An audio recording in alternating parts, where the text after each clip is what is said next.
Today on Monkey Life, Jeremy comes to the rescue of 3 squirrel monkeys, discovered following a police raid, and he's shocked by their living conditions.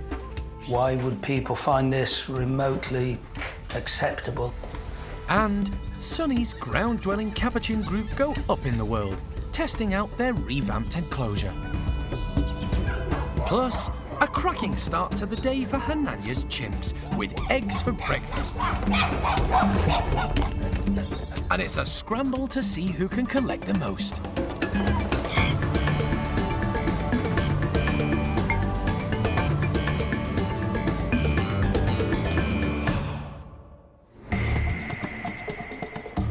Monkey World in Dorset, buried deep in the English countryside, is the largest sanctuary of its kind on the planet. The team, led by Dr. Alison, rescue and rehabilitate abused and unwanted primates from all over the world. Hello, missus. Hi, you. Are you a good girl? The park provides a home for more than 250 monkeys and apes from 21 different species.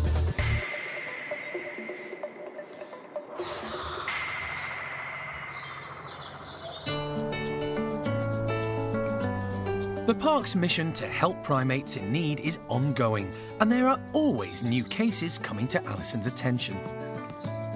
This means the park is constantly evolving to meet the needs of its residents. This platform, I guess. The rescue centre's infrastructure also needs to evolve to meet new challenges, many of which are due to the number of rescues resulting from the British pet trade. In recent weeks, the Squirrel Monkey House has undergone a major renovation. It now has larger bedrooms and interconnecting tunnels to help staff manage the different groups living here. This one's going to go from there. Yeah, there. It couldn't have been better timed. There are currently 5 primates living in this house, 4 squirrel monkeys and a saki monkey, but that's about to change. Yeah. Yesterday, Alison received a call from the RSPCA following a police drugs raid at a home near Bridgewater in Somerset. Officers found 3 squirrel monkeys and a macaque in poor conditions at the property. Animal Director Jeremy is now on his way to pick up the 3 squirrel monkeys. Alison has managed to find a home for the macaque at another rescue centre, which already cares for the species. We don't have a long-term plan as yet, but we've got the new house that we recently have completed, so we have a couple of bedrooms that we can free up for these short-term until we decide what their long-term future is going to be. An RSPCA inspector is meeting Jeremy at the property. The macaque was found outside with no heating in a filthy cage on a converted trailer, and without a companion. I don't know what you'd like. Here you go, my man. Here you go, look at that. What's that? There's my boy. He's a crab-eating macaque. He's actually in quite good shape. Obviously a bit lonely on his own. It's hardly a nice place to be, is it? The 3 squirrel monkeys have been living in a kitchen area in filthy conditions. Since the police raid, the RSPCA have been feeding and monitoring them while awaiting Jeremy's arrival. Such an intelligent animal, a primate, needs lots of enrichment. This is, if you look around, you don't keep them in the back of the kitchen really, and keep them in these dirty conditions. You know, that highlighted us to us. We sort of looked at the DEFRA codes in relation to primates and realised they're contravening lots of welfare issues. So decided to contact Monkey World to come and assist us. The filth and lack of care these 3 little primates have had to endure has dismayed Jeremy. Why would people find this remotely acceptable or remotely okay? I don't know. I mean, they're not fantastic condition. Their coats are not too bad. They're a bit, obviously a bit khaki because of all the stuff in here, but the saving grace is they've got a big area, so I've seen worse. But that doesn't make it good. Jeremy needs to catch all 3 monkeys and put them in separate boxes. I'm a great believer in bribery and corruption. If he can't entice them in with fruit and mealworms, he'll have to resort to using a net, which can be more stressful. Unfortunately, all three are immediately wary of Jeremy, and no amount of bribery will tempt them into the boxes. Jeremy has no choice but to try and net them. I think they know what a net is. But catching such small and agile monkeys is no easy feat.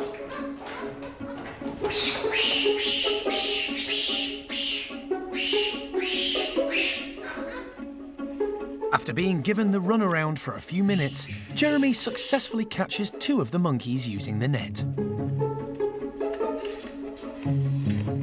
The final one is the smallest of the 3. Jeremy thinks he's just a youngster, so wants to minimise the stress as much as possible. The little one just wanted cover, so I set the box up down in the corner where he could take that cover by going into the box, and he did, so I didn't even have to net him. With all 3 now successfully in their travel boxes, Jeremy can take a closer look.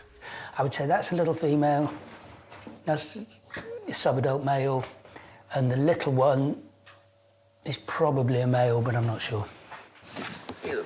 A vet check back at base later will confirm if he's right and establish their condition. But for the moment, Jeremy's just keen to get all 3 away from the horrendous conditions, back to the safety of the park, and, hopefully, a brighter future.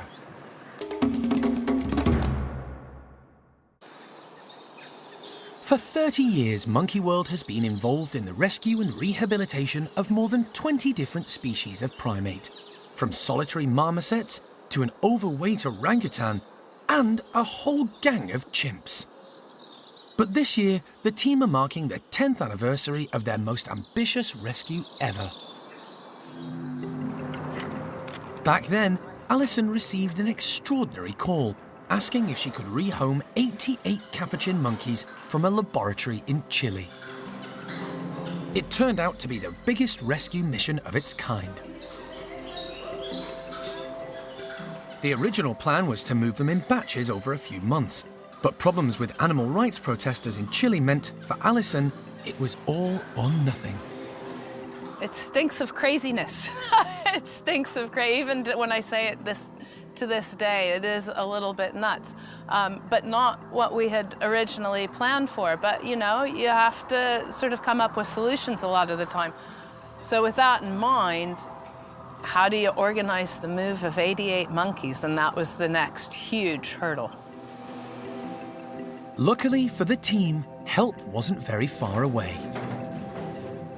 Somehow, the Chilean Air Force found out about us wanting to move the monkeys and stepped forward and contacted us, offering to fly all of the monkeys and our team back to UK. It was magic. It was meant to be. I mean, you couldn't have even written the script. I wouldn't have even known. You know, we've done military flights before. We've had the military help us out. But this was on a level and a scale that we had never considered before. All 88 capuchins made it safely to the park, and the 66 females and 22 males were given new homes and names, rather than just a laboratory number. The park's staff were there to support them right from the start, but it wasn't easy.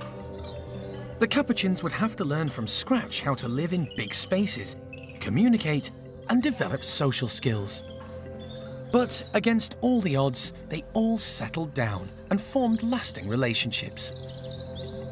Now, 10 years later, the transformation into 5 content and happy groups is wonderful to see.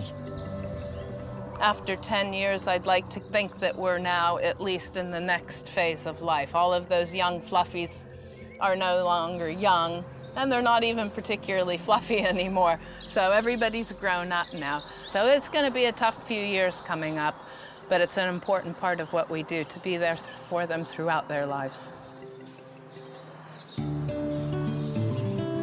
The capuchin group who've struggled the most is headed up by Sonny. The troop are mostly Chilean, with a few refugees from the pet trade.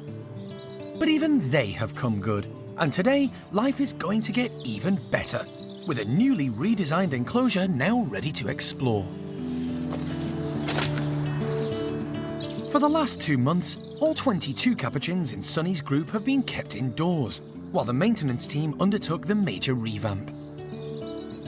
Now, along with new fencing, there's a smart new climbing frame with bespoke platforms and ramps. There's 22 individuals of varying ages, but a lot of the individuals in this group do have mobility issues, suspected arthritis. Terry, for example, who came from the pet trade, certainly has spinal issues. So it's kind of been developed with that in mind, really. Lots of ramps to make it easy for them to move around. They have got some hosing and cargo nets for the younger individuals in the group, and also to challenge those older guys as well, because, you know, we still want them to be active. So it's got lots of elements to it, but hopefully it's suited to all those different individuals. Sonny's group are more than ready to try it out. Some of them haven't fared so well in other groups due to psychological or mobility issues. They've become known as the ground dwellers, with many spending the majority of their time moving around the floor, either not wanting or unable to climb up high. The care team hope the newly revamped enclosure will encourage more activity in the group and persuade them to display more natural behaviours. High-ranking Lizzie, not overawed by the new enclosure, gets stuck right in, easily using the cargo nets to get up high. Meanwhile, Lilia has found one of the new snuggly shelters, hoping for a peaceful retreat when she needs it. Scrapper is using her tail as a counterbalance as she nimbly negotiates the new hoses. And the new ladders are a doddle for Mushroom. It's great to see so many of the group, undaunted, taking such joy in their new enclosure. Leader of the group, Sonny, is a little distracted by Mole, one of his females. Wherever she goes, he follows. Sonny's an amiable character, although not hugely bright for a capuchin. But what he lacks in brains, he more than makes up for in looks. He's a pretty relaxed, dominant male. He doesn't really get involved in politics. Unfortunately, I don't think he really understands it.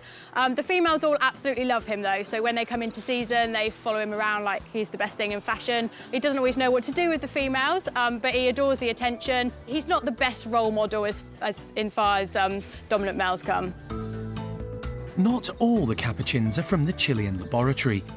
Gizmo is one of the 2 individuals in this group who came via the British pet trade. He arrived in 2004, rescued from a house in Ipswich, where he was living in horrendous conditions in a filthy shed. Gizmo has never really recovered from the trauma of his previous life, and the sight of a brand new enclosure has made him very nervous. Unfortunately, he does spend a lot of time on his own. He still finds it very difficult to interact with the other capuchins. He's not really sure which behaviours are the right ones to do at particular moments. He's not fully integrated as much as we would like, but he's still doing really well. I'm hoping that the enclosure will suit him even better because there's now more places where he can go, still use the elements of the enclosure, but just not be bombarded with the dominant individuals. Terry is the group's other pet trade survivor and the longest capuchin resident at the park. She's thought to be in her 30s, but despite her age, she shows a little sprightly girl power as she scales the hoses onto one of the higher platforms. It's heartwarming to see that after 10 years, the vast majority of the Chilean capuchins, and indeed those rescued from the pet trade, are now able to live more natural lives, mirroring, as much as possible, those they should have enjoyed in the wild.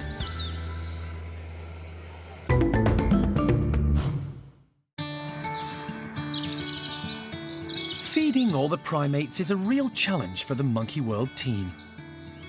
The park provides a huge variety of food to a diverse mix of species. They all have their own unique dietary requirements. Staff work hard to provide them with the food and nutrients they need, taking into account their natural behaviour and social groups. There are 54 chimpanzees split across 4 enclosures at Monkey World, and when it comes to feeding time, the care team have their work cut out. They have a really varied diet in the wild, and it's It's quite hard for us to replicate that in captivity because a lot of the food that they eat in the wild is low calorie. So we have to try and balance that by trying to provide them with lots of low calorie items so that we can give them the bulk that they need to keep them busy. We do provide them with a wide variety of fruit and vegetables. Vegetables are better because they're lower calorie and more like the fruit that they eat in the wild. But obviously they do enjoy the fruit, so it's something that we do give them, but it's a bit more limited. Today at Hananya's, the chimps are going to be fed hard-boiled eggs, a protein-rich food they enjoy once a week. They would actually eat eggs in the wild. It's something that they would eat occasionally, so it's important for us to try and replicate as much wild behaviour as we can here. They're a good source of protein, and they do love them. We'll let them cool down a bit, but we'll feed them out when they're still a little bit warm because they enjoy them when they're a bit warm. Once they're ready, the chimps will have to peel the eggs themselves. Just like us, they've got opposable thumbs, so that means that they can actually do very delicate movements with their hands. And yeah, some of them you'll see like picking the tiniest bit of shell off the egg because they don't like the shell, and others will just stuff it in and eat the thing whole. While the eggs are cooking, Hananya and his troop are outside enjoying the sunshine. Chimps are natural foragers. In the wild, they have to spend a large portion of their day foraging for insects, fruit, leaves, and browse. In captivity, because of limited space, this isn't always practical, but every effort is made to ensure the enclosures have as much wild planting as possible. Hananya's group is especially fortunate, having huge areas of gorse they thoroughly enjoy throughout the year, prickles and all. It currently has delicious coconut-smelling flowers, which the chimps have to tease away from the prickly thorns. This can keep them busy for hours, really testing their concentration and patience, qualities not always present in chimps. They love to sort of pick the flowers off the gorse because they are quite sweet. I mean, it's nice for us to be able to see them doing something that seems a bit more natural to them because it's something that we haven't provided. It's something that they found themselves, and it encourages natural foraging behaviour for them. But Honey is finding the gorse a bit prickly. Now for the main course. The eggs are ready. And so are the chimps.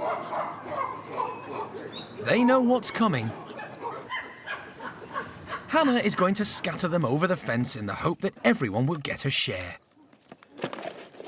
But she'll keep a few back for any low rankers who miss out.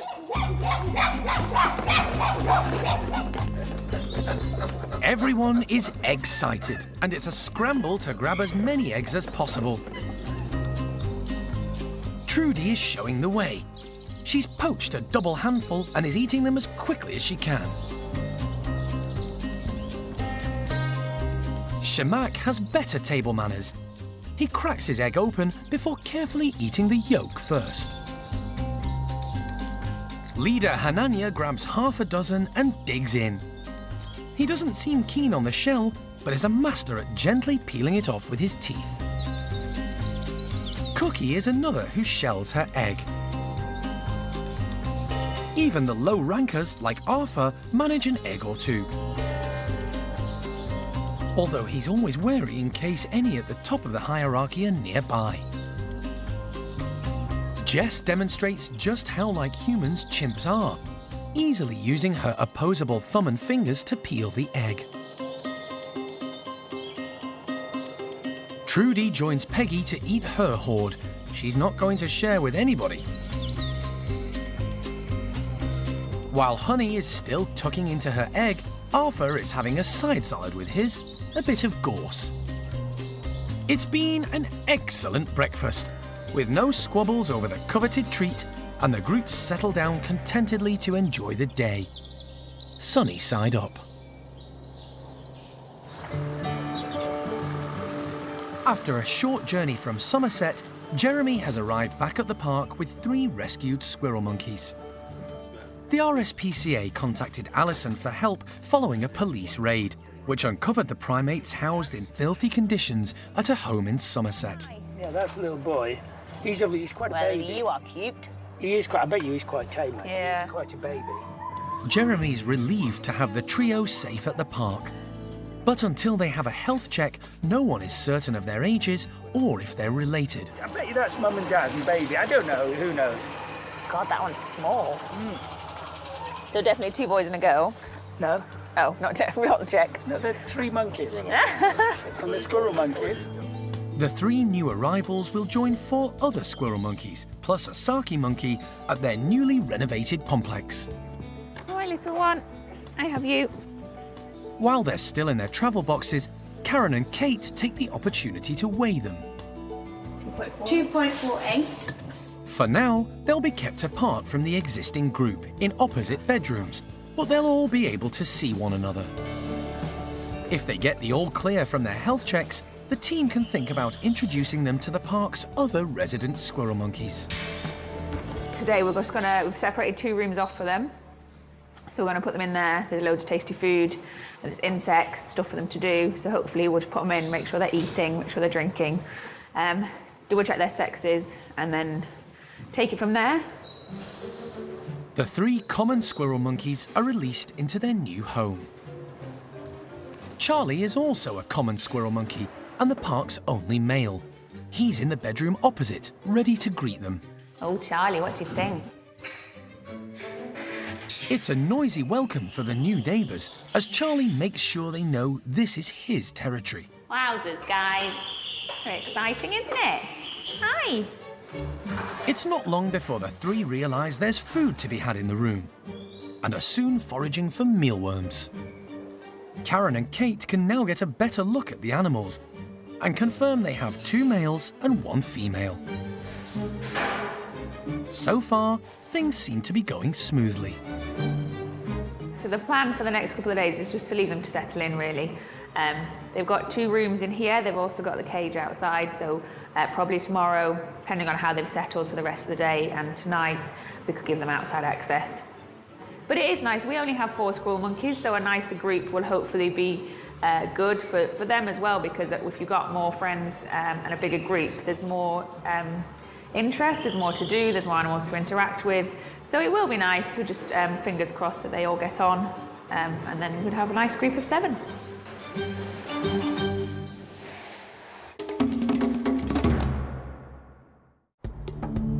Next time on Monkey Life. Health checks on the 3 rescued squirrel monkeys cause concern.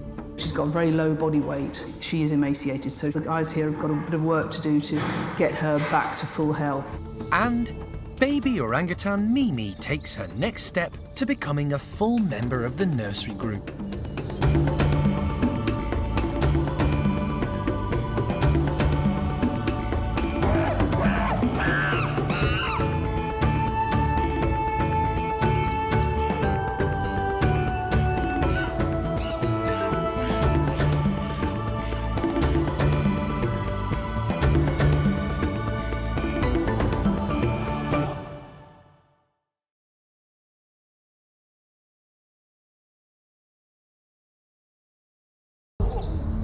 Today on Monkey Life, health checks on 3 rescued squirrel monkeys cause concern. Oh, I say, oh, there's nothing off her. She's very, very bony. 1, 2, 3. Plus, it's moving day for the woolies. We've got everything crossed that everything's going to go okay, but obviously we'll take it totally at their pace. And baby orangutan Mimi takes her next step to becoming a full member of the nursery group.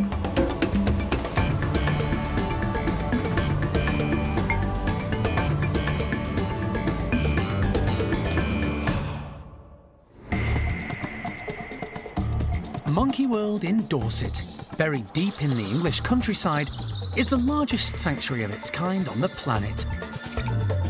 The team, led by Dr. Alison, rescue and rehabilitate abused and unwanted primates from all over the world.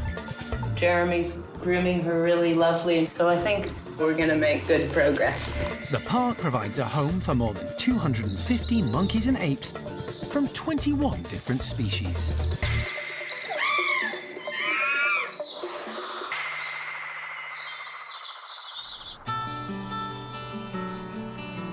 It's a beautiful sunny morning at the park, and Lavar's woolly troop have a surprise waiting for them.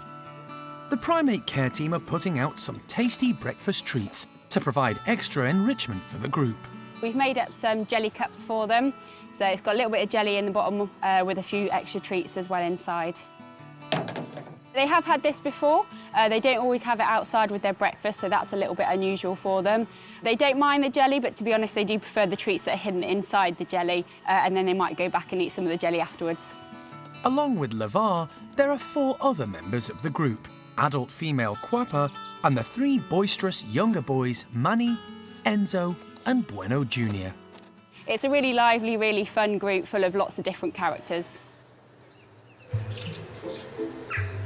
And here they come. It's the youngest, Bueno Jr., who's first to notice today's breakfast is slightly different. Spotting one of the paper cups and quickly ripping it open to get to the treats inside. 7-year-old Enzo grabs a cup from the shelter before heading up high to tuck into the monkey nuts. Lavar's son, 5-year-old Manny, takes on one of the more challenging options. Before joining Quapper in the shelter. But this feisty female won't be sharing any of her breakfast.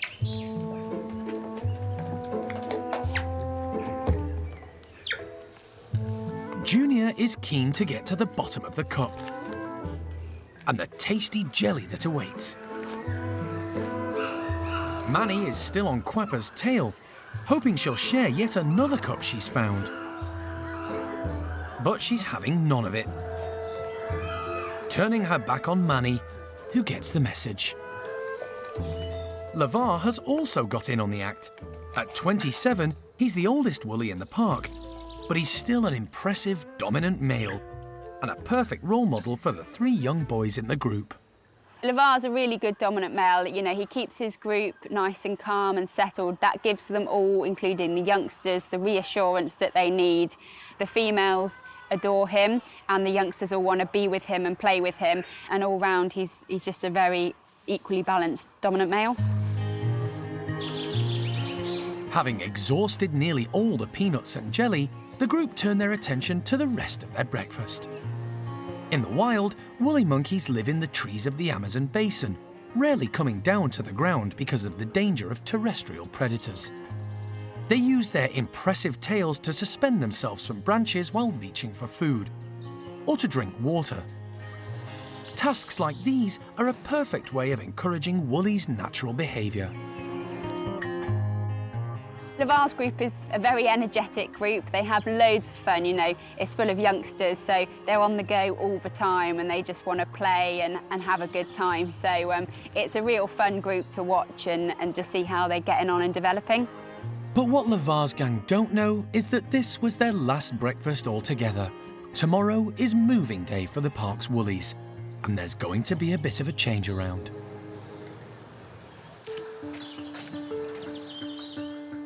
Today, the park's animal hospital is gearing up for a busy morning. Wildlife vet Sue Thornton is here to give some new arrivals a thorough health check. The 3 squirrel monkeys were found living in filthy conditions at a house in Somerset, following a police raid. As a result, there's no medical history for any of them. The first of the trio Sue is going to examine has been named Logan by the care team. It's thought the owner bought 2 of the monkeys as a breeding pair, with the intention of selling their offspring via the pet trade. He's quite significantly underweight. Logan is the larger of the males, and Sue is concerned about his overall appearance. This is an older animal. His teeth are not beautiful. He's skinny, he's very skinny. His bones over his pelvis are very prominent, but he's got a reasonable muscle mass over his thighs, which when they're really in a bad way, they lose the muscle mass as well. Now, it could be that he's previously been really chunky and has now lost that, but he's not in bad condition and he's just lost the end of his tail. Logan heads back to his bedroom to recover. Next up is the smallest of the 3, now called Lopez. He appears to have a major eye problem. Oh, yes, you're a little skinny thing, aren't you? Like Logan, he's underweight, but he's definitely much younger, probably no more than 2 years of age. He was found with a completely sunken right eye. The team aren't sure if it's causing him pain or needs surgical attention. They're hoping Sue will be able to provide some answers. He's had a fight, hasn't he, and just had it perforated. I think when we do the x-ray, we'll need to do it, maybe take a small one and just do a head. So the eyeball is in there. Well, but it's a completely shrunken but it is eye. It's there. in there. Yeah. An X-ray of Lopez's head doesn't show anything worrying. It doesn't look like there's any bone infection. I think it's an old injury. The eye's collapsed, but it's still there. The only thing is the bloods may show that there's some active infection that we'll need to treat, but at the moment there's no evidence of that, so I think we'll just wait and see what the blood results say. It's a waiting game to see if the eye will require any further treatment. But it's clear, if there was a breeding pair in this trio, Lopez, on account of his young age, wasn't the breeding male. The only female of the three, Lucille, may well have been used to breed. When she's brought in, Sue is shocked by her appearance. Oh, I say. Oh, there's nothing of her. She's very, very bony. A close inspection of her teeth reveals more. She's quite little, actually, isn't she? Oh, actually, she's not young. I mean, her teeth are worn. She's actually lost the tips of her canines, hasn't she? So, not necessarily the young breeding female that she was sold as. No, this is a very, very skinny animal. Yeah, not good. This is an emaciated animal. Yeah. Lucille may not be ideal breeding age now, but a careful examination indicates she's had a number of babies in the past. That would not be a surprise to me. Yeah, they're sort of long, aren't they? Yeah, like somebody's been hanging from them. It all points to Logan and Lucille as the breeding pair, and Lopez might even be their son. A quick session on the scales confirms just how underweight Lucille is. 6.4, so 640 grams. A female common squirrel monkey can weigh up to 1,000 grams, which means Lucille is worryingly underweight.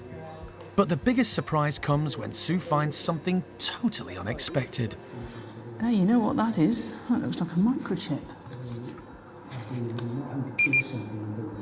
She's microchipped. A microchip is good news for the team. It means they might be able to track down where Lucille came from and gain more accurate information about her age. But sadly, it's the only positive news from her checkup. She's obviously gone through a lot. She's got problems with her bones. She's clearly had youngsters before. I think she's just absolutely worn out. But she's lost her muscle mass. She's got very low body weight.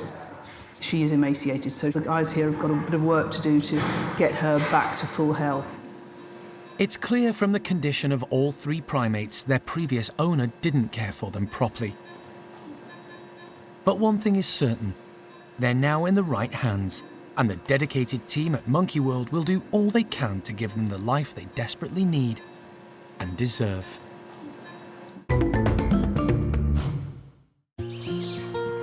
With almost half of the world's captive population of woolly monkeys living here at the park, constant monitoring of their care is paramount. Woolies are prone to stress and hypertension, so the care team do their best to ensure each group is harmonious and healthy. With this in mind, over the next 2 days, the park will undertake the biggest woolly move they've ever done. 14 of the 19 primates are swapping homes.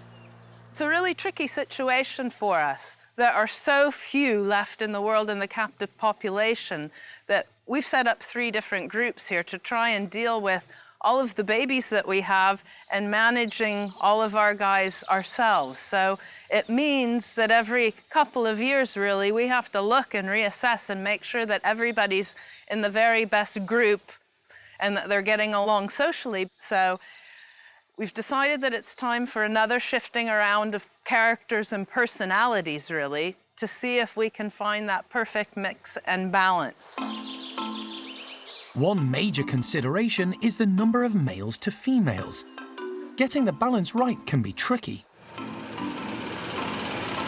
So today the team are going to concentrate on two of the bigger boys. Strapping male Paolo is going to move first. He's crossing the park to join Enzo, who's 2 years younger. But since they last lived together, Enzo's bulked up into a fully grown adult male. The rest of Paolo's group, Pakaya, Oriana and Claude, will move tomorrow. The team are unsure how the two males will react to meeting up again, and want to give them as much time as possible without the distraction of other woolly monkeys around.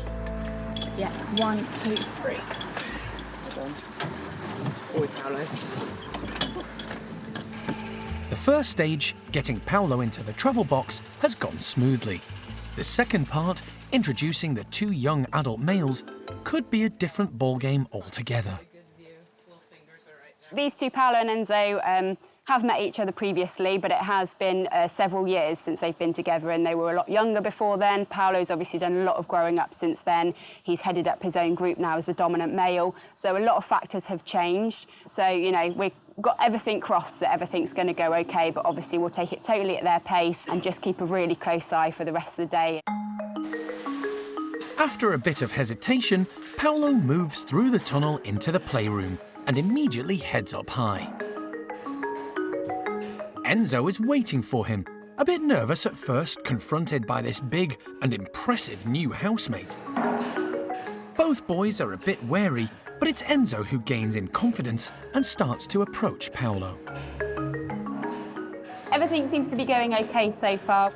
Paolo is still understandably quite wary and a little bit nervous. You know, it's completely new to him. Enzo's moving around quite comfortably. They have passed each other a few times, made some vocalisations to each other, but they've not had any proper full-on physical contact or anything yet. So yeah, it's slow progress, but it doesn't seem to be going awful. So hopefully it's all going to just keep plodding along slowly in the right direction. There's no rush for them, so as long as they're happy just moving comfortably around each other, then that's good for me. While the introduction has been taking place, the team have taken the opportunity to move adult female Quapper over to Paolo's previous house. Also on the move is 2-year-old Carlos, who's reunited with big sister Ava. Tomorrow they're going to be joined by the park's oldest woolly monkey, Lavar. Day one of the big woolly move has gone well. Tomorrow, it's the turn of the remaining 11 to relocate and meet new housemates.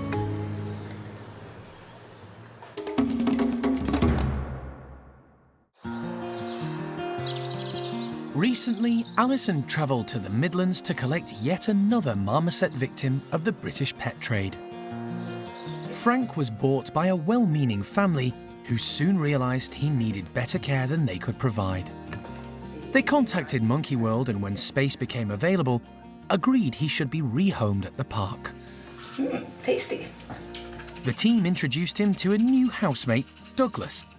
But having been brought up with people, Frank lacked any experience of being with other marmosets. His full-on attempt to introduce himself put his potential housemate on the defensive and resulted in Douglas making noisy, chuntering warnings, which were then followed by distressed sounds from Frank. Frank was very loud on the first day of intros, and that was actually like an alarm call, like a warning call. And that was probably more to do with the shock of the whole situation, moving to a new place, being introduced to a marmoset probably for the first time in a very, very long time. So it was all a little bit overwhelming for him. But 2 days later, the team tried again. And this time, Frank was much calmer. The two boys are now starting to enjoy each other's company and have taken the next big step, going into the outside enclosure together. At first, Frank was slightly reluctant, It did take him a long time. He didn't come out all the way till mid-afternoon, and Dougie actually kept going back over the tunnel to check on him and coming back again. But yeah, he made it out into the enclosure, and every day since then he's been straight out in the morning, loving the outside enclosure, absolutely loving the sunshine. He sunbathes constantly out here. Investigating, looking around, very interested in everything that's happening. So the public, the birds, the other animals that he can see, watching everything and taking everything in. He seems to be really enjoying it. Frank has slowly been learning how to behave as a marmoset. We've started hearing much nicer noises from the pair of them. When they go into bed, into the basket at night time, you hear nice little chirpy noises, so they're obviously very happy in there and grooming. After the noise and drama of their first encounter, it's been a surprising but welcome outcome. My theory about them squabbling on day one and then them not being able to make friends again, just completely wrong with these two. So yeah, they seem to turn a corner about 3 days in and actually getting on really well. We haven't had any play sessions yet, but they have bedded down in the same basket on a couple of occasions, so absolutely brilliant news so far.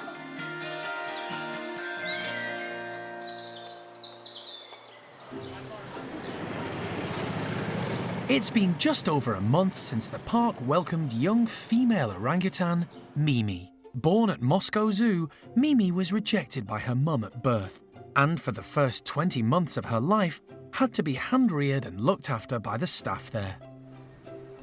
Mimi struck up a bond with keeper Jarno straight away, but she's really flourished since being with others of her own kind, and has transformed into a confident youngster, living in an orangutan family group.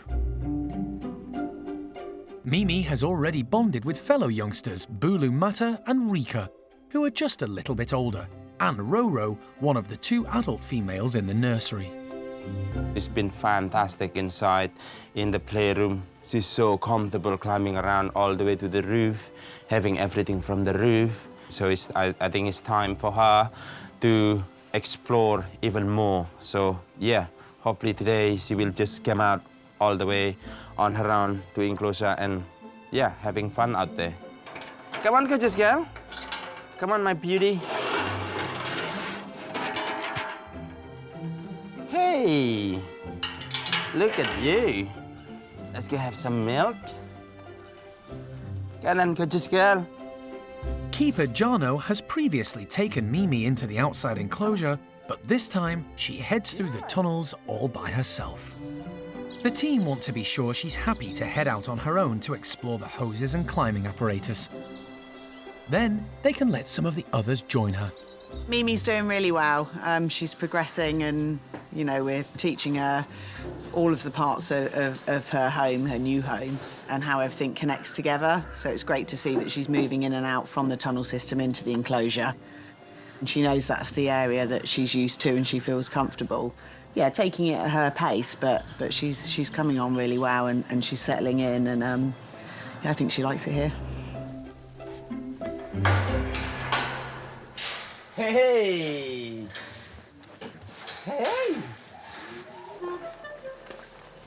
To give her reassurance and also to encourage Mimi to climb up, Jarno heads to one of the high platforms with lots of fruit for her as a reward, if she manages to reach him.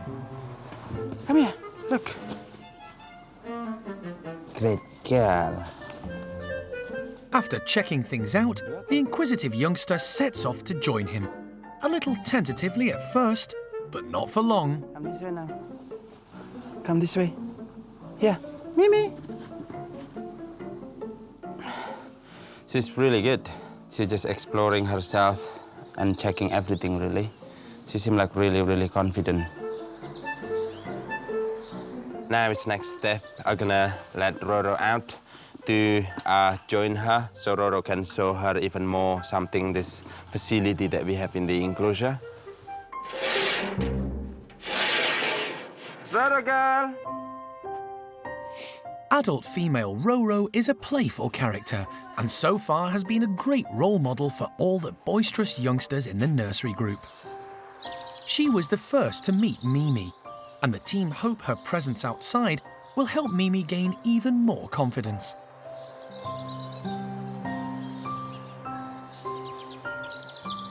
And it does. In fact, she's like Roro's shadow, following her around in the enclosure wherever she goes. Watching and learning at the same time. It's exactly what Jana was hoping for. Oh, Mimi, she's so good. She's so comfortable, she's so confident, and she's so steady as well. And she can climb. There's no doubt about that. She can climb, no problem. Day one, hey, she can already manage so much, so that means she's brilliant. I'm so pleased.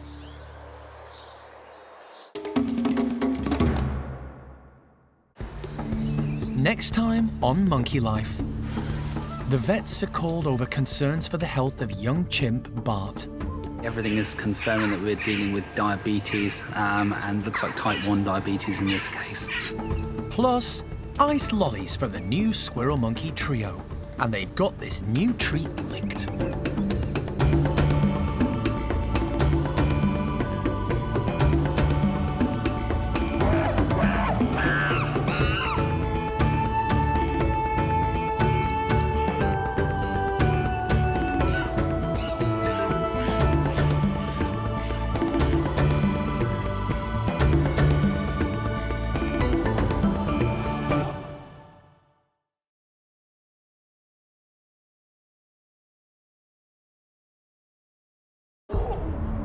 Today on Monkey Life, the woolly move continues with 11 of the highly strung primates swapping homes.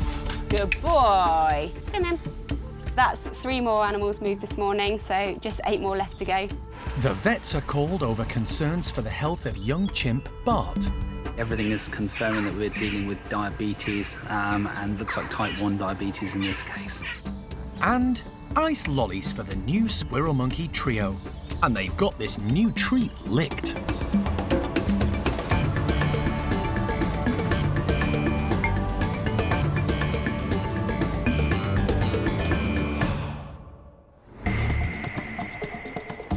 Monkey World in Dorset, buried deep in the English countryside, is the largest sanctuary of its kind on the planet.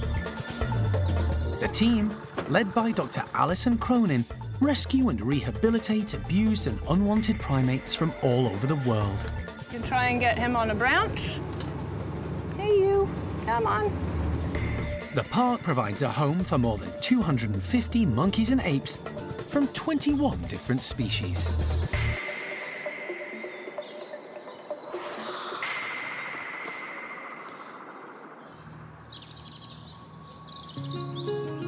It's day 2 of the biggest woolly monkey move the park has ever undertaken, and the team have arrived early for what promises to be a very busy morning.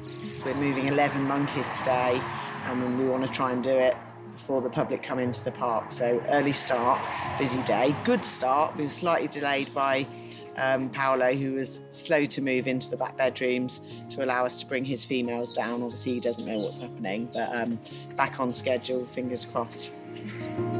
Yesterday, the team moved 3 of the monkeys, with big and boisterous adult male Paolo meeting his new younger housemate, Enzo. Luckily, the 3 being moved this morning have walked straight into their travel boxes, and now they're off across the park to their new home.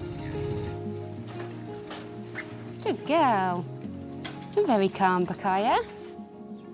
Good girl. Oh, super. Pakaya, with little Claude on her back, heads straight in. But daughter Oriana isn't so sure. Bakaya's come down, gone in the house really well. Oriana's come out of her crate, but at the moment she's just still in the tunnel system. Obviously, it's a new house. She doesn't really know where she's going. I think she can hear Mum calling her, but she's just not 100% sure how to get to her. So I'm kind of hoping Bakaya might come back out and collect her and calm her down a little bit, but just waiting for her to solve it herself. With Pakaya's encouragement, Oriana finally enters the bedroom. To try and keep stress to a minimum, the 2 males, Paolo and Enzo, are in separate rooms, which means Pakaya and her youngsters can explore the new surroundings and settle in. That's 3 more animals moved this morning, so just 8 more left to go. Training the animals to walk into the crates as part of their daily routine has paid off, speeding up the team's work. So that's Chippy in the crate. So that's the first one down from this house. It's not just the established members of the park's woolly community the team have to think about. For the last 5 months, they've been hand-rearing baby Cosmo, who was rejected by his mum, Isla. He's now ready to join a family of his own. Cosmo's just fantastic, and he's really ready to graduate. In fact, I'm somewhat disappointed that we haven't sort of moved ahead and that he isn't just staying overnight in the woolly monkey house full-time now. Because we're shifting woolly monkeys around, we've sort of delayed the ultimate and final step of leaving him in there for the night.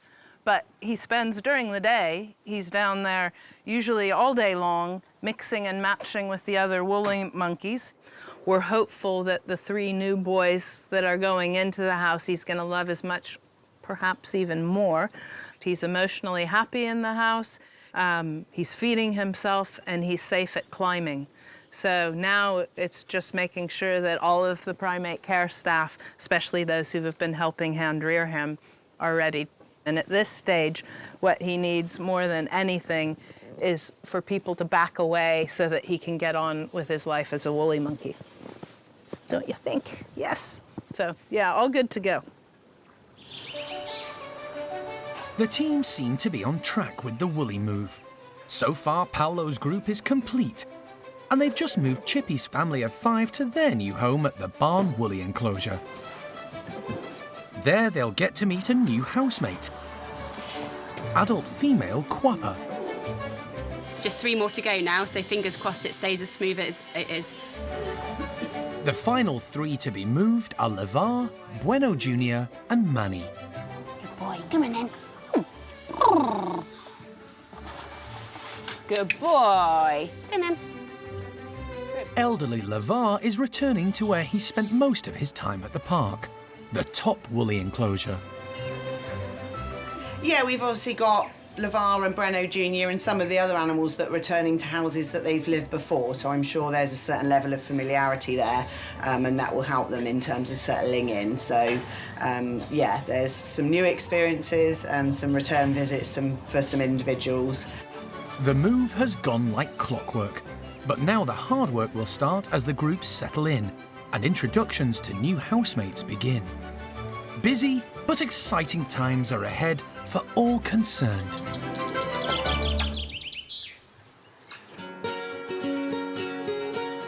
While the woolies have been moved around courtesy of their care team, staff at the orangutans are trying to get Tuan's group to move themselves a bit more.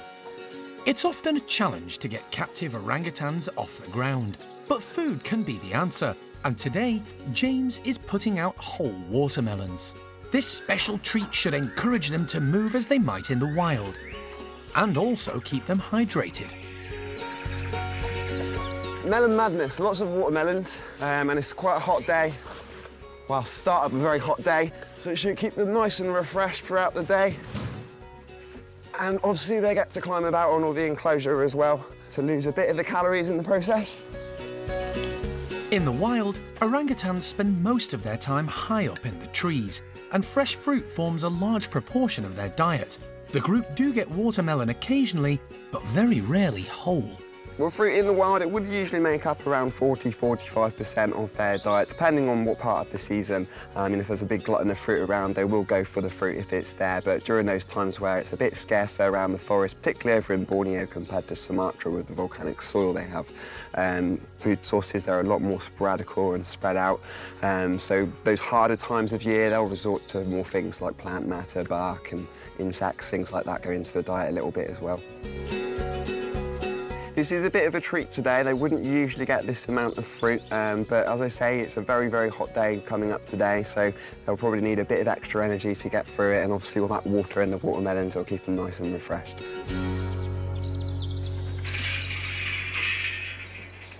The group are straight out, led by Tuan. He's immediately spotted there's something different in his enclosure. But he's not going to overexert himself just yet, and grabs one of the low-hanging watermelons. 5-year-old Awan is also weighing up her options and eating the scraps that have fallen to the floor. It's clever Ame who shows the way, heading up the cargo net to grab a hanging melon, which she easily breaks in two.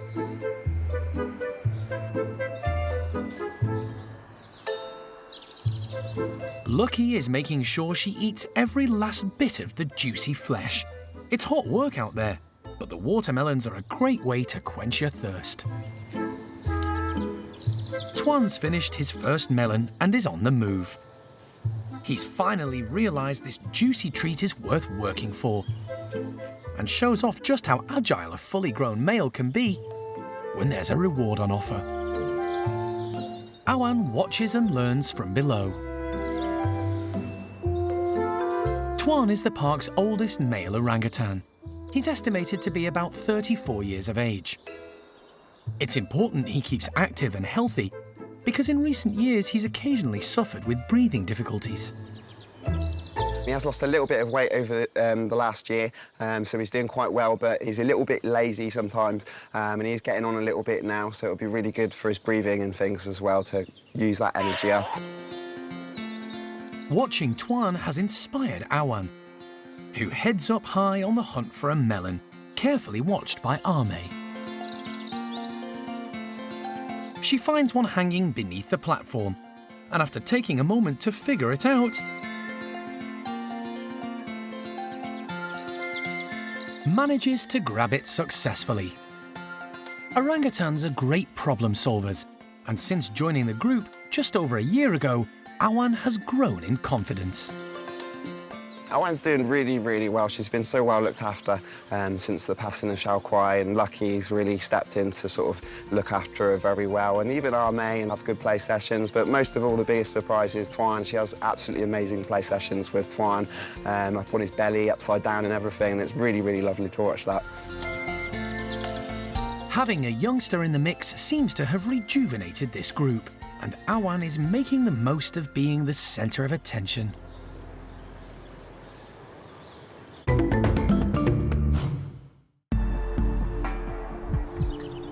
There are 55 chimpanzees at the park, split into 4 groups, and all needing the constant care and attention of the dedicated team that look after them.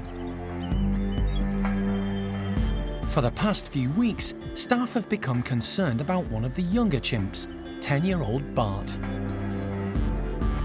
He's lost a lot of weight recently, but in the last 48 hours, his condition has taken a dramatic turn for the worse.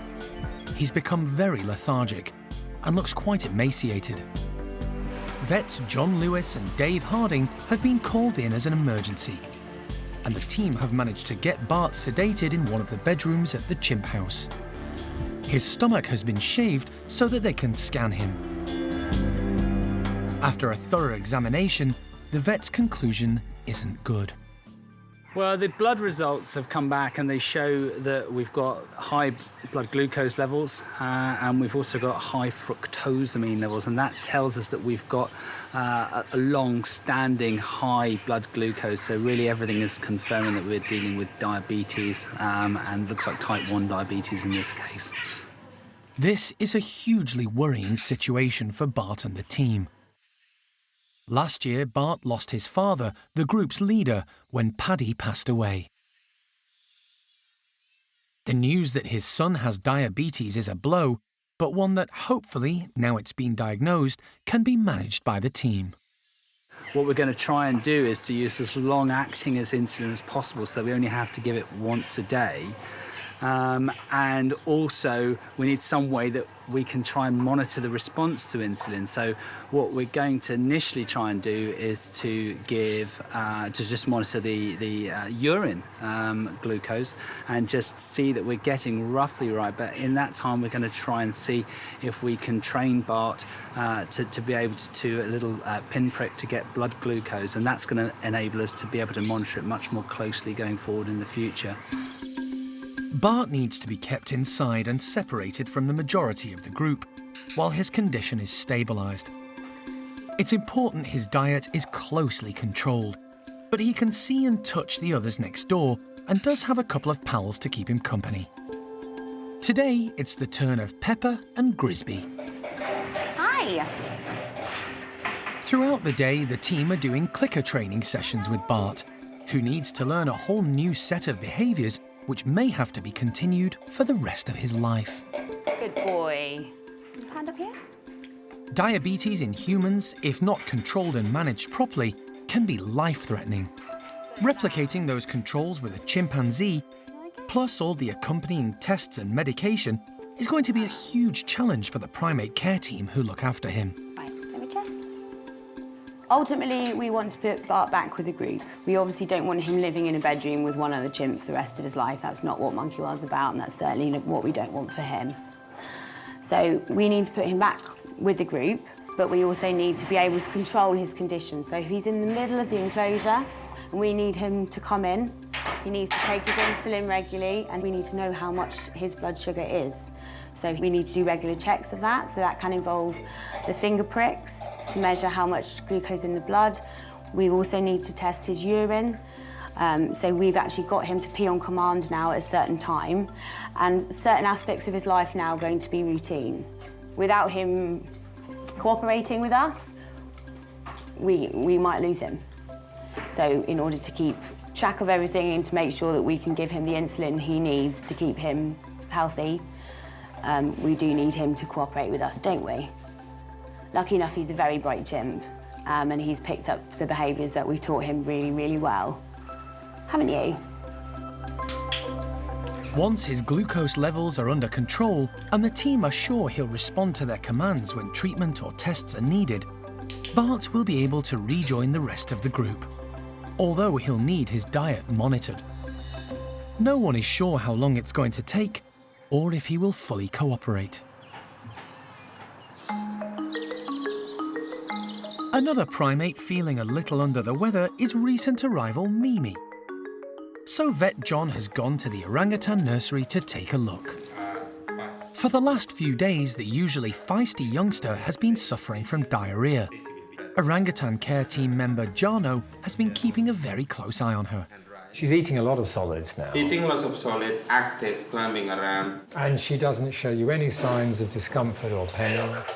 Didn't show me any sign of discomfort. No. It's, in fact, in this last 5 days, he's been putting blanket in his mouth. I wondered if she's teething, something like that. Most likely. Yeah.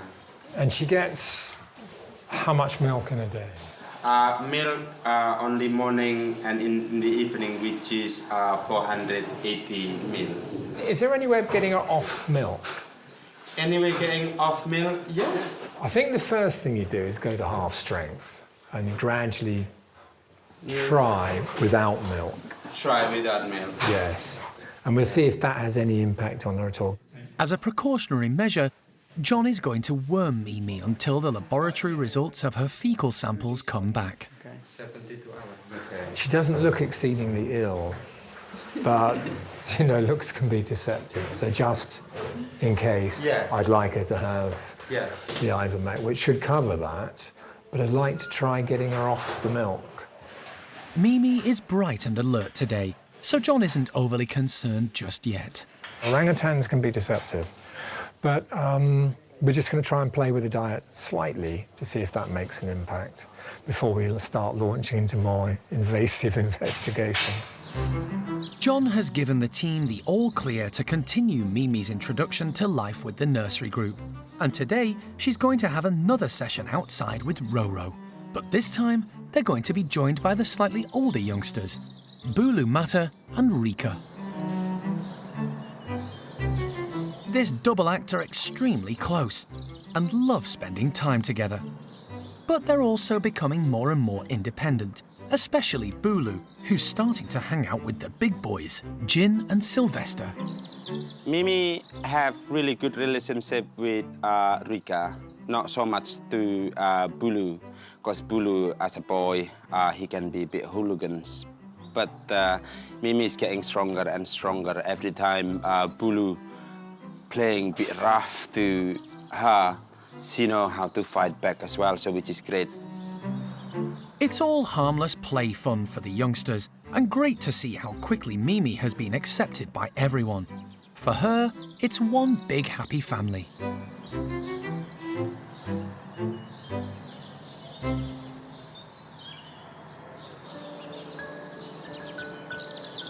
More new arrivals at the park are about to be given a summer treat. Squirrel monkeys Lopez, Logan and Lucille were recently rescued from a house in Somerset. They were found in extremely squalid conditions. Thankfully, their new home is a world away from their old life. And today they're getting frozen ice lollies, with a difference.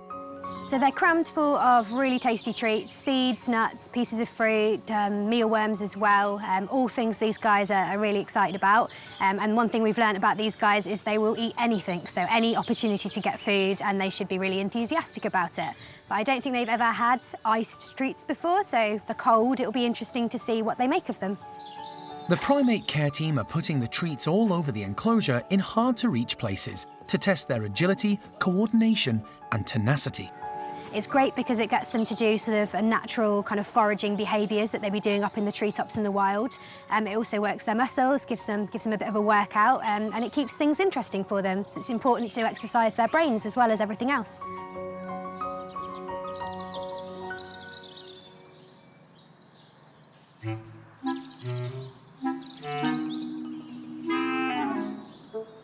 Young male Lopez is the most active in the group, and predictably, he's straight in there to check out the ices. But he's a bit perplexed by the challenge.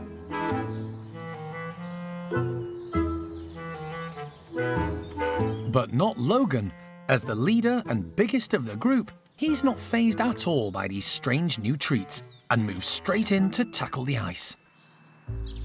Older lady Lucille bides her time, and when she thinks the others are occupied, makes her move. Then quickly disappears again when Logan reappears.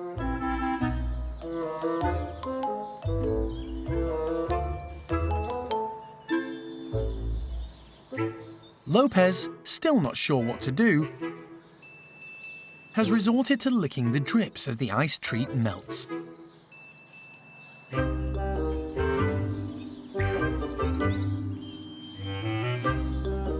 It's amazing to see the change in these 3 squirrel monkeys in the 3 months they've been at the park.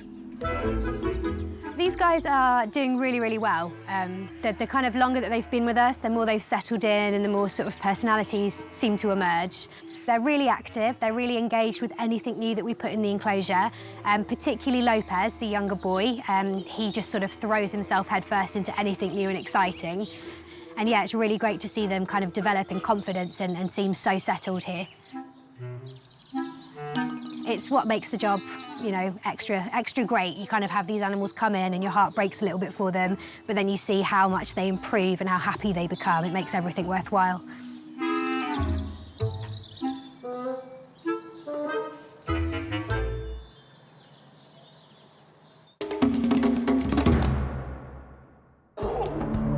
Next time on Monkey Life, Alison responds to an emergency call from police to rescue a neglected marmoset, bringing the youngster back to the park. Hi, little girl. Everything looks juvenile to me. And pumpkins in the mist for the chimps.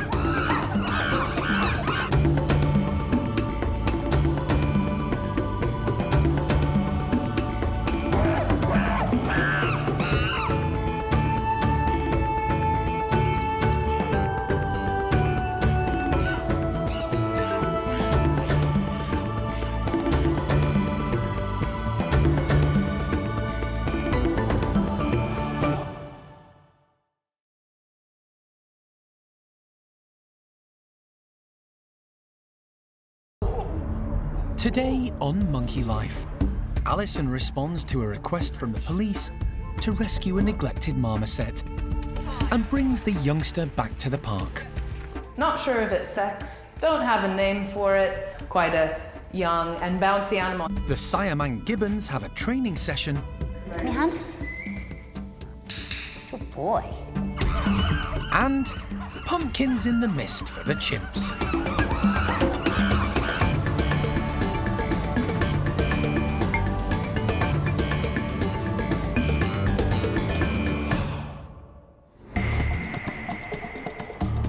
Monkey World in Dorset, buried deep in the English countryside, is the largest sanctuary of its kind on the planet.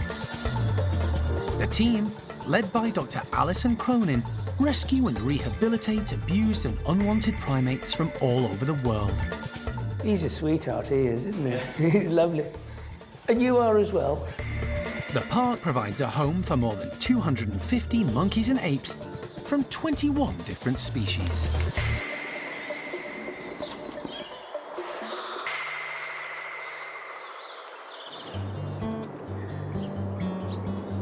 An early morning fog has descended on the park, but at Hananya's enclosure, the gloom is about to lift.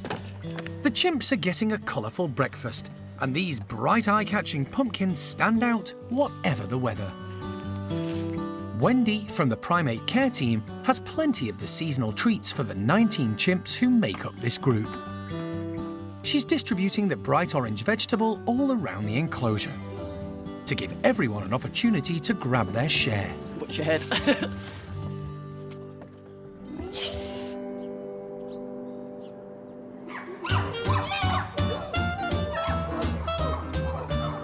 As ever, there's lots of noisy enthusiasm, led by Hananya, who initially ignores the pumpkins for his morning display.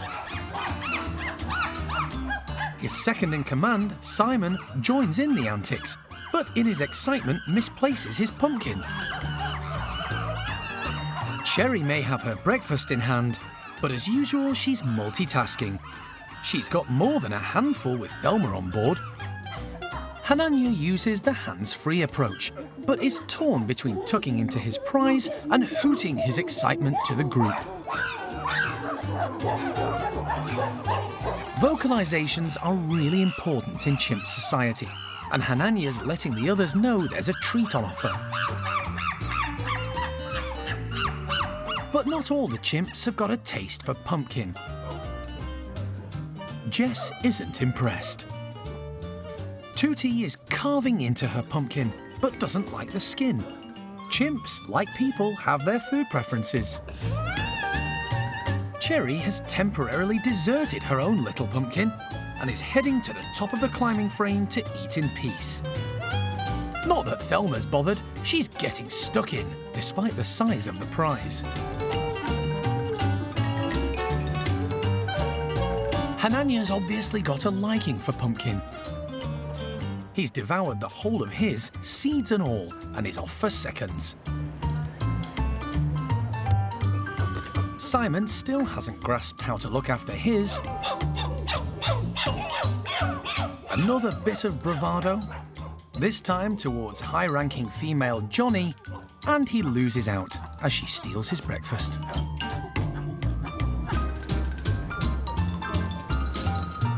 The pumpkins have been a hit. High-ranking Peggy heads off into the mist to eat in peace and quiet, while Valerie has already thoroughly enjoyed hers and is licking her fingers. And post-pumpkin feast, there's a hug for Thelma from Auntie Evelyn, who's always happy to share with the youngster, as Patricia wraps up for a little nap.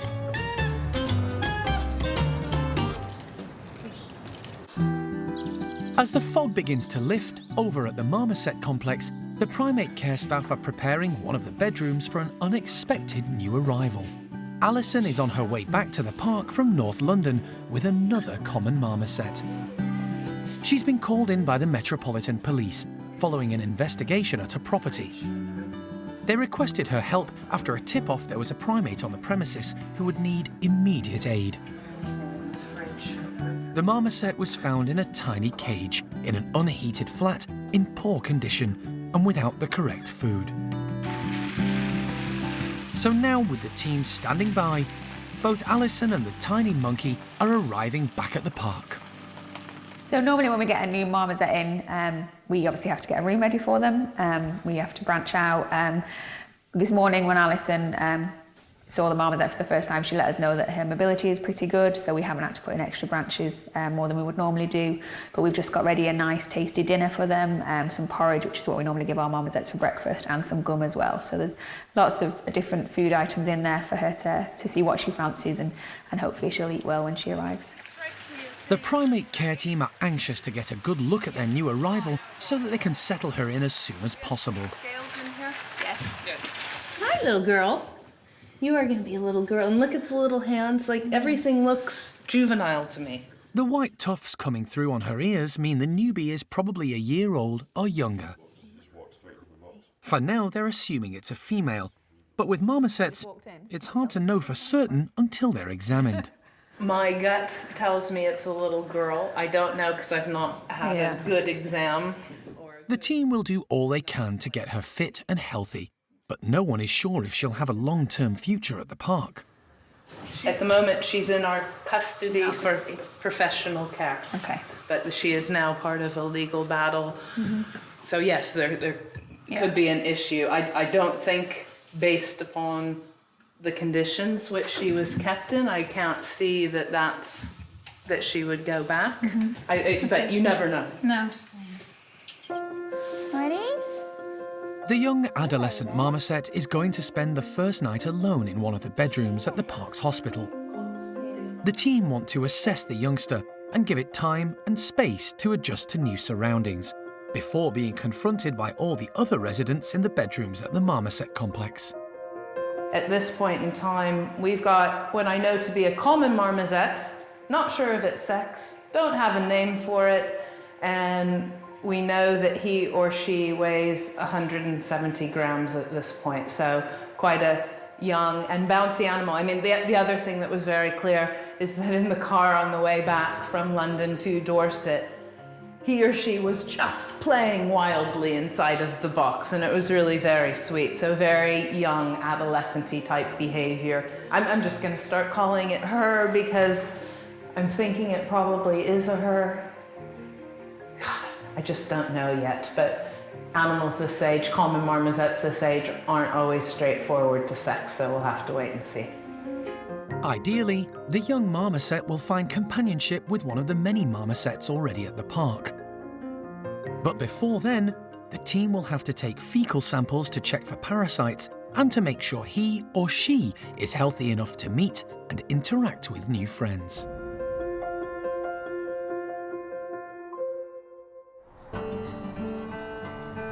The key to happiness for all the primates at Monkey World, from the recently rescued to the old-timers, is companionship of their own kind. It's something the park work really hard at getting right, but sometimes it's just effortless. Sam and Sasak are a pair of devoted siamang gibbons. They're a male-female pair who've been together since 2011, after Sam tragically lost his son Onion, and before that, his previous mate Sage. Sasak arrived from Dublin Zoo, and the pair have been inseparable ever since. Gibbons generally pair up for life, and the devoted couple spend much of their days grooming and foraging together in the wonderful tree-filled enclosure. Their mutual devotion is displayed loudly every morning as they sing their beautiful start-of-the-day duet. Siamang gibbons have large throat sacs, allowing them to throw their voices several miles through the tree canopy, announcing to everyone this is their territory. And they're a strong and united couple. Today, primate carekeeper Kat is giving the pair one of their regular training sessions. Hey guys. Known as operant conditioning. Hi guys. The training method teaches the animals to present certain parts of their body to Kat for inspection in return for a reward. My hand. Good boy. Is that hand? Good girl. These training sessions are actually really good because they enjoy the interaction with their primate care staff, but obviously they do really enjoy getting the treats as well, and it helps us to build our relationships and trust with them as well.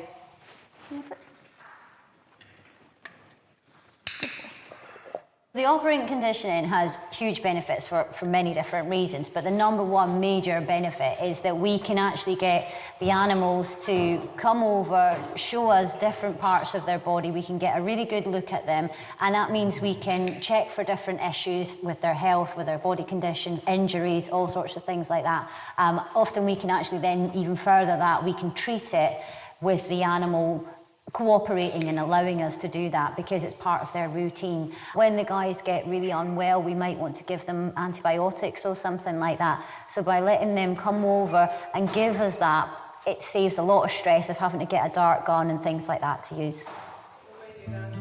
This technique is crucial to the welfare of all the primates in the park, primarily for health reasons.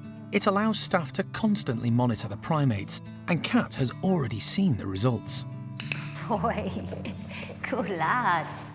Sam actually currently has two potential issues with his teeth, and by him showing me his mouth every day, I can really keep a good close eye on that. So right now, his upper left canine, it was a little bit discoloured and he actually snapped it.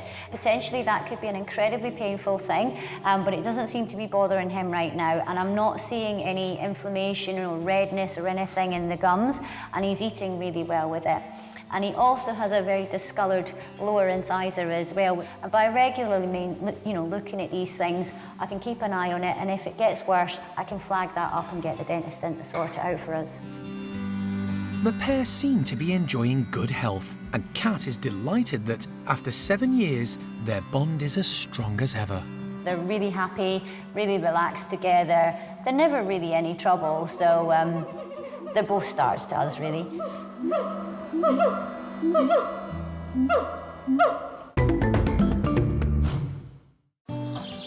It's been a few days since the big woolly monkey move, and so far it's a success. The park now has 3 happy groups living in 3 separate houses. But there's one final piece of the puzzle still to complete, involving little Cosmo. At only 6 months old, he's now the youngest member of Lavar's newly formed group. Cosmo has been hand-reared by Alison and the team ever since Mum Isla rejected him at birth. Gradually, Cosmo has been introduced to all the group, and he's getting on with them really well. So much so, he's now sleeping with them overnight. During the day, he's been left in one of the bedrooms, all decked out with toys for him to grab and climb, but still safe enough to ensure he can't hurt himself if he falls. But his next big step is to summon up the courage to graduate from his bedroom to the main playroom. It's a far bigger and more daunting environment. We've had to deck it out with a load more equipment in there, so there's lots more cargo nets up in there, loads more dog toys and hosing, climbing equipment for him to get around easily. We don't want him to get stuck and stranded anywhere on his own.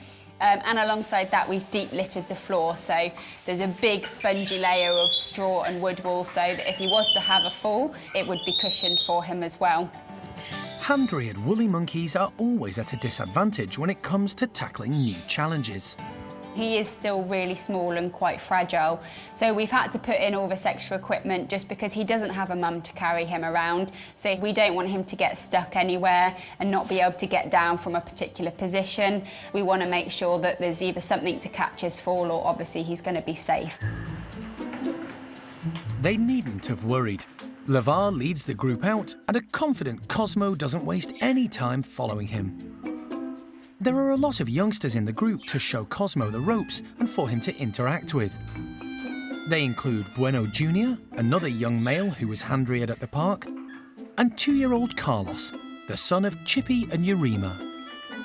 But perhaps the two he's forged the closest relationships with so far are 2-year-old Olivia and her mum, Zingu. And then there's the dominant male of the group, Lavar, who's really experienced when it comes to bringing up kids, both his own and babies who've been hand-reared.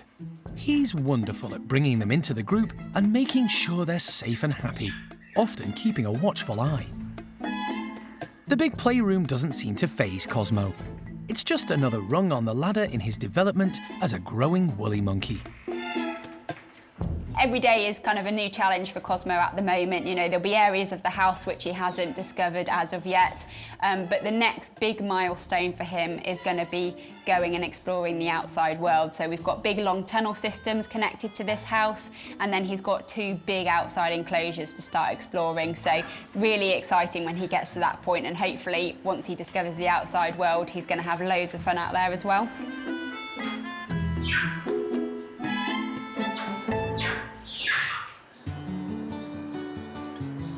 Over at the Stumpy house, the ugly monkeys, as they're affectionately known, are getting a special low-calorie treat in the form of rawhide bones, good for keeping them busy and helping to clean their teeth.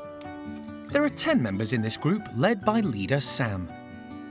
He, like 6 others, came to Monkey World from medical laboratories in Britain. But the 3 newer members are conspicuous by their absence, preferring to spend most of their time in the large outdoor enclosure. Female Flo arrived from a rescue centre in Munich 3 years ago, and the group's newest additions, Toto and Freddy, have been here almost a year. They were brought to the park from a rescue centre in Belgium, but very little is known about their previous lives. One thing's for sure, the 2 couldn't be more different. So Fred seems to be a much more kind of effective Stumpy. Like, he knows what he's doing. He's a good social animal. He understands when to sort of go up and say hello to people and when to sort of back off and give a bit of space. In comparison, Toto has 0 social skills. You know, he looks magnificent. There's not a lot going on inside that fabulous head, though. So it's actually really handy that those guys have formed an alliance, because Freddy's he seems sympathetic that Toto is a bit odd, and they spend a lot of time together, kind of, you know, quality man time, sitting and pondering the universe together on a platform. Yeah, good solid ally for Toto. What Toto may lack in Stumpy etiquette, he more than makes up for in looks. Toto is a magnificent creature. You know, all of that ridiculous hair, particularly when he sort of gives himself a shake and you've got sort of golden locks flying everywhere. It's no wonder that a couple of the low-ranking females are eyeing him up. You know, he's a very sexy boy, very beautiful. So yes, absolutely magnificent to look at. Quite often hear him compared to a lion with his sort of great long mane.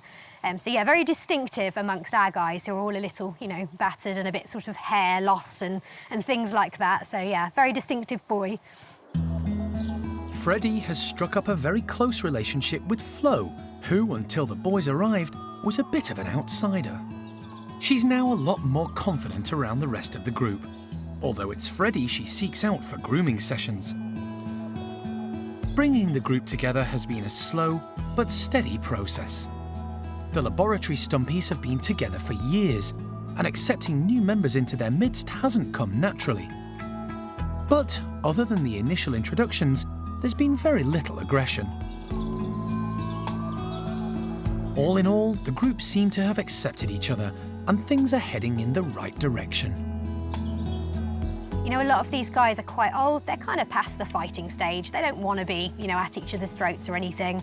So everyone's kind of chilled out a lot, and we're just hopeful, you know, every little step we see that's sort of a nice behaviour, like Fred and Flo grooming, or Maureen coming out and presenting to Toto because she thinks he's a bit sexy. You know, that kind of stuff, when we see that, it gives us hope that these guys are going to settle in and become really sort of good friends and a nice tight group.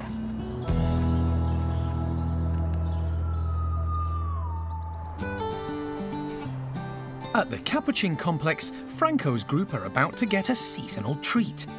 Primate carekeeper Toby has roasted some sweet chestnuts.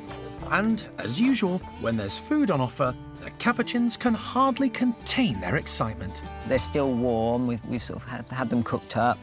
It'd just be something different for them. They've had them sort of cold before, but having them warm will hopefully give them something a bit different, and sort of the different sensation of the warm food as well. And it's sort of quite a cold day, so it'll be quite a nice treat for them. Capuchins are extremely clever. They eat nuts in the wild and will use rocks to crack open the hard shells. These chestnuts, however, have a softer skin, and with their large canine teeth and powerful bite, the Capuchins should make light work of them. They've all come running over. Everyone's waiting nicely and fairly calm for Franco's group. So yeah, I think hopefully they will enjoy this.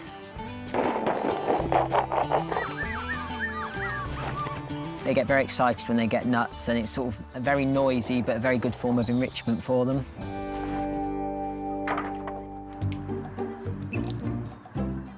It's a rush to find the nuts, with leader Franco making sure he gets more than his fair share. In fact, all the high rankers in this group are getting first pickings. Fabian is eating his up high, while the top females, like Mary, easily shelling her chestnut, and Lucy are also tucking in. But lower rankers such as Digit and Emily are hovering on the periphery, anxiously awaiting their turn. The majority of the capuchins who found a chestnut are making short work of shelling them. William shows exactly what sharp teeth and a powerful bite can do. The capuchins are very, very lively. You very rarely see our guys resting, particularly this group. This is our youngest group. Most of them sort of our age, between sort of 11 and 16 now. So they're very lively, they're always on the go. They like to be out and about foraging, looking around for food, and we try and keep them busy with various scatters and by sort of finding different and new ways to present their food to them. All the capuchins have enjoyed the warm seasonal treat, and some, like mid-ranker Frida, are still making the most of it. They seem to have most definitely enjoyed it. There's lots of happy sounds, and everybody's managed to get some. Once sort of Franco had gathered his hoard and disappeared, and the dominant females had all gone away, then the lower ranking animals like Felipe and Elvira and Emily have all come over, and they're finding all the sort of leftover ones, so everyone's had a really good sort of amount of chestnuts.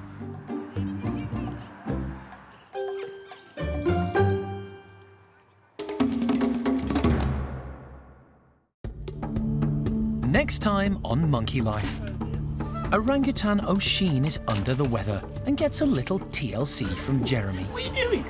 How you doing? Are you right? Oh, man. And treats for the woolies after their big house move.